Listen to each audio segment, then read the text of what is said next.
सूर्या ने परफ्यूम की बोतल को ही तकरीबन खाली कर दिया। अगर वह किसी लड़की से मिलने जा रहा हो तब तो कहने ही क्या। उसे ब्लाइंड डेट का रिवाज बेहद भाता है। आजकल कितनी ही ऑनलाइन साइटें हैं जो इस तरह की डेट सेट करने में काफी मदद कर देती है।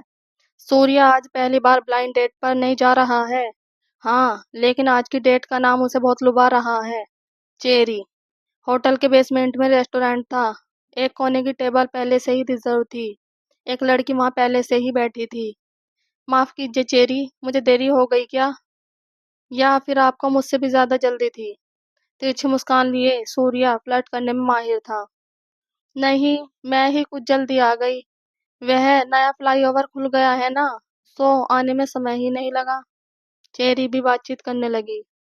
शाम का रंग बढ़ने लगा और अपना परिचय देने के बाद वे दोनों एक दूसरे की पसंद नापसंद पर बात करने लगे। सूर्या एक प्राइवेट हवाई जहाज कंपनी में पायलट था और चेरी एक मैनेजमेंट इंस्टीट्यूट में बिजनेस मैनेजमेंट पढ़ाती थी। तुम्हारा इतना लजीज नाम किसने रखा वैसे? चेरी मेरा पसंदीदा फल है। देखते ही जी का चाहता है कि गप से मुंह में रख लूं। सूर्या अपनी आदत के मुताबिक फ्लर्ट किए जा रहा था। चेरी भी शर्माने के बजाय आग में घी डाल रही थी। वह बोली, अपने मन को ज्यादा नहीं तरसाना चाहिए, लेकिन यहाँ सबके सामने नहीं। कहो तो होटल में चलते हैं, वहां जितना जी चाहे उतनी चेरी खा लेना। सूर्या फटी आंखों से चेरी को ताकता रह गया। फिर आनन फानन उठा और बोला, तो चलो। दोनों होटल में गए। सूर्या रिसेप्शन पर जाने लगा तो चेरी ने हाथ पकड़कर उसे रोक लिया और बोली, मेरे नाम पर एक कमरा बुक है। ओह, वेरी फास्ट। जुमला कसकर सूर्या चेरी के पीछे पीछे हो लिया। अब वे दोनों चेरी के कमरे में थे। तुम बैठो, मैं हाथ मुंह धोकर आई। कहते हुए चेरी बाथरूम में चली गई। सूर्या आया तो था सिर्फ एक दोस्ती भरी गपशप के लिए, लेकिन उसकी अचानक लॉटरी लग गई। लड़की खुद न्योता देते हुए उसे अपने कमरे तक ले आई थी। सूर्या ने कमरे की खिड़की पर पर्दे डाल दिए और बत्तियां बंद कर दी। अब कमरा हल्की पीली रोशनी से जगमगा रहा था। तभी बाथरूम का दरवाजा खुला। चेरी एक छोटी सी लाल पोशाक में खड़ी इतराने लगी। सूर्या ने बाहें पसार दी। चेरी मटकते हुए उन बाहों में समा गई। दोनों धप से बिस्तर पर जा गिरे। सूर्या चेरी को बेहताशा चूमने लगा। उसके हाथ चेरी के बदन पर दौड़ने लगे। चेरी सूर्या की कमीज उतारने लगी। कुछ ही देर में सूर्या की कमीज और पैंट कमरे की कुर्सी पर पड़े थे। अब सूर्या की बारी थी। उसने चेरी की पोशाक की जिप पर अपनी उंगली फिराई ही थी कि कमरे का दरवाजा खड़का। उन दोनों के बिना खोले ही दरवाजा खुला और पुलिस की वर्दी में एक आदमी सामने खड़ा था। यह देख सूर्या हैरान रह गया। उसने चेरी की ओर देखा। वह शांति से बिस्तर पर बैठी रही। उस पुलिस वाले ने सूर्या के गाल पर एक तमाचा जड़ दिया। सूर्या का चेहरा झन्ना उठा। हर जगह को बाजार समझ रखा है क्या? अच्छे घरों के लोगों का यह हाल है। बताओ, पढ़े लिखे होते हुए भी। कहते हुए वह पुलिस वाला कमरे की छानबीन करने लगा। नहीं सर, आप गलत समझ रहे हैं। हम दोनों तो फ्रेंड हैं। वह तो बस यूं ही थोड़ा भावनाओं में बह गए थे। सॉरी सर, गलती हो गई, आइंदा ऐसा नहीं होगा। सूर्या बिना सांस लिए कहने लगा। वह इस मामले को रफा दफा करना चाह रहा था। पुलिस वाले ने चेरी के बालों को पकड़कर उसका चेहरा ऊपर किया और अपना फोन निकालकर वीडियो बनाने लगा। कहाँ से पकड़ लाया इस चमक छल्लो को? लड़की तो कम उम्र की लग रही है। या फिर उसने अपने मोबाइल फोन का कैमरा सूर्य की ओर घुमा दिया। अरे सर, क्या कर रहे हैं आप? मेरी नौकरी खतरे में पड़ जाएगी। बदनामी होगी सो अलग। सूर्या उस पुलिस वाले के हाथ पैर जोड़ने लगा। यह बात ठीक कही तूने। जो होना था हो लिया। अब तेरी नौकरी छीनकर मुझे क्या मिलेगा? देख भाई, तूने अपने मजे ले लिए। अब मुझे भी कुछ मिल जाता तो। पुलिस वाला लेन देन पर उतर आया। बोलिए सर, क्या कर सकता हूँ मैं आपके लिए? कहते हुए सूर्या ने अपना पर्स निकाला और उसमें जितने रुपए थे सब उसको थमाने लगा। यह क्या चिल्लर दे रहा है मुझे?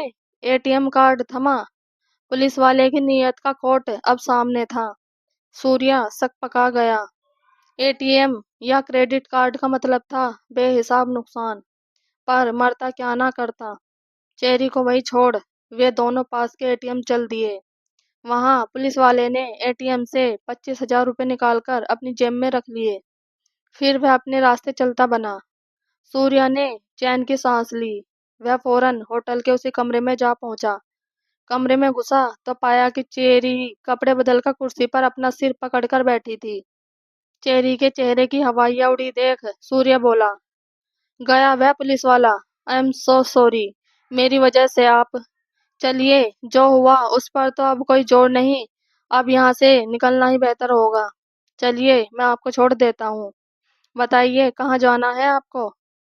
आप जाइए यहाँ से। मैं मैं चेरी अभी भी घबराई हो रही थी। घबराइए मत, मैं आपकी मर्जी के खिलाफ कुछ नहीं करूँगा। मुझ पर यकीन कीजिए। मैं तो बस आपको यहाँ से निकालना चाहता हूँ। नहीं, मैं खुद चली जाऊँगी। आप जाइए यहाँ से, प्लीज़।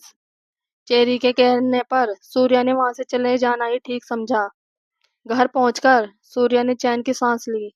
उसने एक गिलास ठंडा पानी लिया और चुपचाप अपने बिस्तर पर निढाल पड़ गया। दिमाग थक चुका था और इस वजह से शरीर भी थकावट महसूस कर रहा था। कब आंख लग गई पता ही नहीं चला। जब आंख खुली तब रात के 3 बज रहे थे। पेट में भूख के मारे गुड़गुड़ाहट हो रही थी। रसोई में जाकर फ्रिज से ब्रेड निकालकर वह उस पर मक्खन लगाने लगा। उफ, कहाँ फंस गया था आज। कम पैसों में ही जान छूट गई, वरना वह पुलिस वाला। मन अब भी उसी परेशानी में उलझा था, पर दिमाग खुद ही सारी घटना दोहराकर सुलझाने की कोशिश में था। चेरी के नाम पर उस होटल में कमरा रिजर्व क्यों था और उसके कपड़े भी थे उस कमरे में? उसने तो बताया था कि वह किसी मैनेजमेंट इंस्टीट्यूट में टीचर है, तो फिर होटल में क्यों रहती है? पुलिस वाले ने उसे इतनी आसानी से कैसे और क्यों छोड़ दिया? और वह भी केवल यही जोर दे रही थी कि सूर्या वहां से चले जाओ। तो क्या चेरी और उस पुलिस वाले की कोई मिली भगत थी?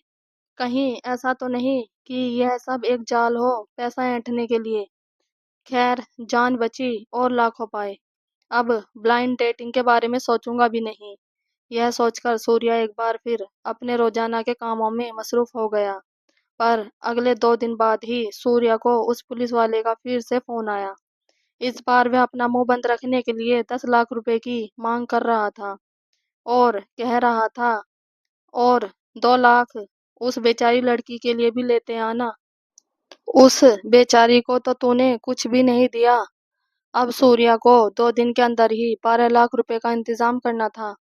इंतजाम हो जाने पर सूर्या ने तथाकथित जगह पर एक थैले में रुपए छोड़ दिए। कुछ दिन बाद एक सुबह सूर्य अपने काम के लिए हवाई अड्डे के लिए निकल रहा था कि टैक्सी की खिड़की से उसे चेरी दिखाई दी। उसके घर के पास के बाजार में कुछ खरीद रही थी। सूर्या ने फौरन टैक्सी वहीं छोड़ी और चेरी का पीछा करने लगा। एक सुनसान सी गली में पहुंचकर उसने आवाज दी, चेरी। चेरी ने अचकचाकर मुड़कर देखा तो उसके चेहरे की हवाइयां उड़ने लगी। तुम मेरा पीछा क्यों कर रहे हो? नहीं चेरी, मैं तो यहीं पास में ही रहता हूँ। तुम्हें यहाँ देखा तो। खैर, क्या उस पुलिस वाले से तुम्हारा कोई सरोकार है? कौन हो तुम? क्या है तुम्हारी सच्चाई? सूर्या के अंदर उबलते सवाल बाहर उफनने लगे। चेरी चुप रही। सूर्या ने उसका रास्ता रोक लिया। गली में किसी और को ना पाकर चेरी अचानक रो पड़ी। तुम्हारी तरह मैं भी इसी दलदल का शिकार हूँ। चेरी आगे कुछ बताती इससे पहले गली में कुछ लोग आते दिखाई दिए। सूर्या ने जल्दी से अपना फोन नंबर चेरी को बताया और वहां से चलता बना। शाम ढलने से पहले चेरी का फोन आ गया। उसका असली नाम दीप्ति था। एक गरीब घर की दीप्ति बड़े शहरों की चकाचौंध में अंधी होकर एक लड़के के साथ अपने कस्बे से मुंबई भाग आई थी। उस समय वह महज 15 साल की थी। फिर जो होता है वही हुआ। उस लड़के ने दीप्ति को बेच दिया। कई हाथों में से घूमती हुई वह आखिरकार इस पुलिस वाले के हत्थे चढ़ गई।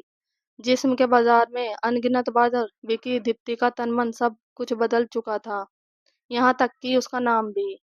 वक्त की ठोकरें खा खाकर वह एक सख्त जान बन गई थी। पुलिस वाला उसे अपने लिए, अपने दोस्तों यारों के लिए, अपना काम निकालने के लिए और अनजान लड़कों को बेवकूफ बनाकर लूटने के लिए इस्तेमाल करता था। लेकिन सूर्या को लूटकर दीप्ति को बिल्कुल अच्छा नहीं लगा था। क्यों?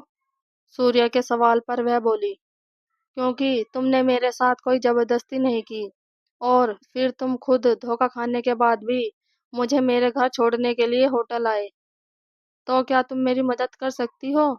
सूर्या ने पूछा। सूर्या इस दलदल से निकलना चाहता था, वरना वह पुलिस वाला जब तब उसे ब्लैकमेल करता रहेगा। दीप्ति राजी हो गई। शायद उसे सूर्या से प्यार हो गया था। तन के साथ मन का घायल होना जरूरी नहीं। किसी ने पहली बार उसे एक लड़की के तौर पर इज्जत दी थी। अगले कुछ दिनों में उस पुलिस वाले का फोन ही आ गया। ओ भाई, जरा पैसे की सख्त जरूरत है। फटाफट 8 लाख रुपए का इंतजाम कर। जगह और दिन मैं फोन करके बता दूंगा। पैसे देने के लिए इस बार जो जगह और दिन बताया गया, उसकी जानकारी सूर्या ने पूरी हिम्मत करके पुलिस स्टेशन जाकर एफआईआर में दर्ज कराई। पुलिस ने उसकी पूरी मदद की। उनका अपना साथी ऐसी हरकत कर रहा है, इस बात को जानकर उन्होंने ऐसी गंदी मछली को तालाब से निकाल फेंकने की योजना बनाई। तथाकथित जगह और समय पर न केवल सूर्य पहुंचा, बल्कि पुलिस वाले भी पहुंचे और उस भ्रष्ट पुलिस वाले को धर दबोचा गया।